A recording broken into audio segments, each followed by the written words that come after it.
Saudara, senang sekali saya Aflan Hadi dapat menemani Anda kembali dalam Serambi Topik. Seperti biasa, kita akan bahas mengenai isu-isu menarik dalam Harian Seram Indonesia. Dan sudah hadir bersama saya di sini Bung Asnawi Kumar, Kepala Litbang sekaligus Redaktur Opini Harian Seram Indonesia. Kita sapa terlebih dahulu. Selamat pagi, Bung Asnawi. Selamat pagi. Bu Asnawi, cukup banyak informasi yang masuk meja redaksi tentunya setiap hari. Dan hari ini kita akan kita bahas ada 3 informasi penting seperti itu dalam Harian Seram Indonesia. Yang pertama terkait dengan persiapan menuju Prapora. Seperti apa informasi ini, Bung? Iya, Nana, edisi ini kita melihat kita menurunkan satu berita fokus yang kita sebut sebagai liputan khusus ya, terkait dengan prakualifikasi Pekan Olahraga Aceh ya.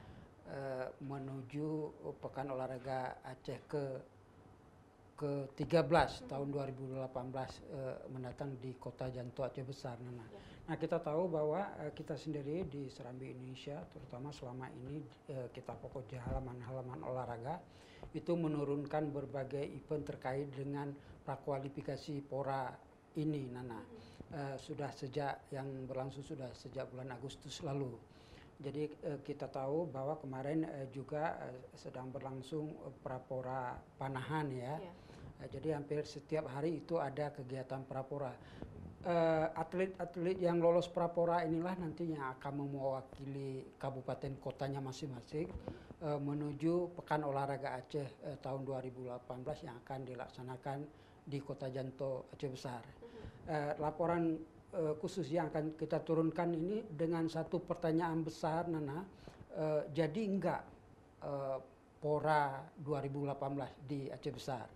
Ya, persoalannya adalah setahun menjelang pelaksanaan Pekan Olahraga Aceh yang nantinya akan dilaksanakan pada November 2018, sejauh ini belum terlihat apa-apa, baik venue, kemudian sebelumnya juga ada rencana pembangunan Janto Sport Center, itu juga belum kelihatan.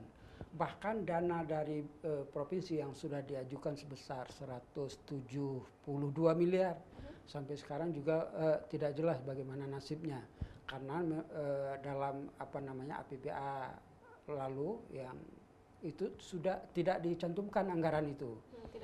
Tidak dimasukkan. Mudah-mudahan kita berharap dalam APBA perubahan ya, yang baru saja dibahas itu ada dana ini, sehingga nanti ini akan memudahkan pihak panitia PORA 2018 Aceh Besar ini untuk bekerja lebih sehingga PORA ini nantinya benar-benar sukses. Oke. Adakah kita turunkan juga tanggapan dari pihak pemerintah seperti apa kemudian mengapa hingga saat ini belum terlihat persiapan demi persiapan? Iya, ini kekhawatiran banyak orang ya, termasuk orang-orang daerah, terutama daerah-daerah yang akan mengikut sertakan atletnya dalam Pekan Olahraga Aceh ini, itu mempertanyakan soal itu, siap tidak Aceh Besar. Tapi melihat pengalaman sebelumnya, katakanlah misalnya Pekan Olahraga Aceh yang berlangsung tahun 2014 lalu di Langsa ya, itu juga sebetulnya menjelang setahun pelaksanaannya kekhawatiran orang juga seperti itu. Misalnya kita tahu dulu yang paling lambat selesainya ID Sport Center di Langsa itu, di Aceh Timur ya. Jadi ini pun bukan tidak mungkin, apalagi waktunya masih setahun lagi ya. Begitu dana dari provinsi cair, barangkali semua persiapan itu terkait dengan lapangan tempat pertandingan dilaksanakan bisa dibuat oleh pihak panitia penyelenggara, Nana. Iya, sehingga tidak terkesan buru-buru saat pembuatannya seperti itu. Ya, kita berharap seperti itu, tidak sampai kepada daerah-daerah juga kita mengharapkan sebetulnya tidak perlu menyoal itu, fokus saja pada prestasi atletnya masing-masing. Sedangkan soal venue, kemudian Janto Sport Center ini kan sudah ada panitia yang memikirkan. Kita yakin baik pemerintah Aceh maupun pemerintah Kabupaten Aceh Besar ingin event 4 tahunan ini betul-betul bisa sukses dilaksanakan, Nana. Ya tentunya juga event Prapora dan juga Pora ini sendiri akan dilaksanakan pada tahun 2018 nanti, masih akan terus kita ikuti perkembangannya seperti apa Bung, tentunya untuk pembaca setia Harian Seram Indonesia. Dan informasi juga yang cukup menarik hari ini Bung kita turunkan terkait dengan running news terkait dengan PT Semen Indonesia. Seperti apa Bung informasi Iya, ini? kita juga menurunkan satu berita ya tentang penekanannya lebih ke soal investasi ya. Iya. Ada elemen masyarakat dalam hal ini, misalnya pihak Yayasan Advokasi Rakyat Aceh Yara itu mengingatkan gubernur supaya bisa mengamankan setiap upaya, setiap rencana investasi yang akan ditanamkan di Aceh. Jadi kalau memang gubernur belum tahu betul duduk masalahnya, hendaknya tidak membuat statement yang seolah-olah ringan dan lain sebagainya. Dalam kaitannya pabrik semen itu baik Yara maupun dalam hal ini juga memberi keterangan adalah seorang senator kita Ghazali Abbas Adan juga memberikan keterangan. Dia mengharapkan betul supaya pabrik semen yang total investasinya sebesar 6,5 triliun ini betul-betul bisa terwujud.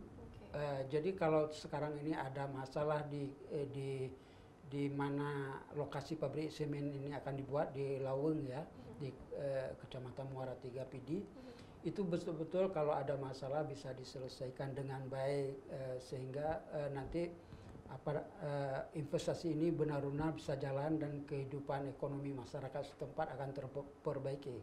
Jadi ini sebetulnya seperti juga kita di Serambi pernah beberapa kali menerima tamu, antara lain Rektor Profesor Dr. Samsul Rizal ya pernah berkunjung ke sini juga mengingatkan masalah pabrik semen itu hendaknya betul-betul diberi perhatian khusus dalam hal ini, misalnya karena persoalannya sudah terus berlarut-larut diminta kepada gubernur untuk turun tangan, meski itu merupakan tanggung jawab dari Bupati Kabupaten Pidi, tapi karena sudah sudah berlarut seperti ini, gubernur diminta turun tangan. Kemarin itu kan juga kita menurunkan di halaman 1 saat menerima kunjungan dari Ketua MPR Zulkifli Hasan juga mengingatkan soal itu, bahwa menurut beliau terkait dengan pabrik semen ini kalau memang tidak jadi itu investasi Aceh sudah lampu merah. Jadi sudah sangat bahaya sekali. Jadi kita selama ini bangga dengan berbagai potensi dan sumber daya alam yang kita miliki.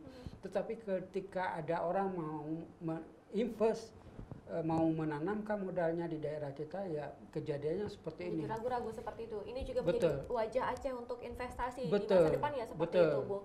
Nah, informasi juga terkait dengan ini bisa Anda baca secara lengkap dalam Harian Seram Indonesia tentunya hari ini. Informasi satu lagi, Bung, yang juga cukup menarik hari ini. Ya, satu lagi yang beberapa kali kita beritakan terkait dengan tenaga kerja kita ya yang ada di Malaysia. Tepatnya bernama Muhammad Zubir ya yang menjadi korban penembakan. Kita tahu dia beberapa hari lalu ditembak. Kemudian kasusnya juga sedang ditangani, bahkan adiknya masih tetap tidak dibenarkan untuk meninggalkan tanah air karena satu-satunya saksi yang melihat kejadian itu ya masih ditahan di Malaysia. Sementara jenazah Zubir sendiri malam kemarin sudah dibawa pulang ke kampung halamannya di Lamno, Aceh Jaya. Ada suasana haru ketika proses penyambutan jenazah itu. Jenazah diantar oleh Kepala Dinas Sosial Aceh bersama dengan seorang senator Sudirman ya, atau yang selama ini kita kenal dengan sebutan Haji Uma. Diantar diserahkan langsung ke keluarganya. Di sana juga diterima oleh Bupati Aceh Jaya Irfan TB bersama wakilnya. Kemudian pihak keluarga, kemudian pihak wakil Bupati dan lain sebagainya berharap supaya kasus ini bisa diusut tuntas sehingga terang benderang. Kemudian ya seperti biasa ini kabar duka kepada keluarga juga diminta untuk tabah menghadapi musibah ini. Nana. Ya, tentunya juga informasi ini masih akan terus kita ikuti perkembangannya seperti apa dan terus diinformasikan kepada pembaca Harian Seram Indonesia. Terima kasih Bu Asnami untuk waktunya hari ini. Saudara, demikian perbincangan kita dalam Serambi Topik. Saya Afla Nadia. Assalamualaikum warahmatullahi wabarakatuh.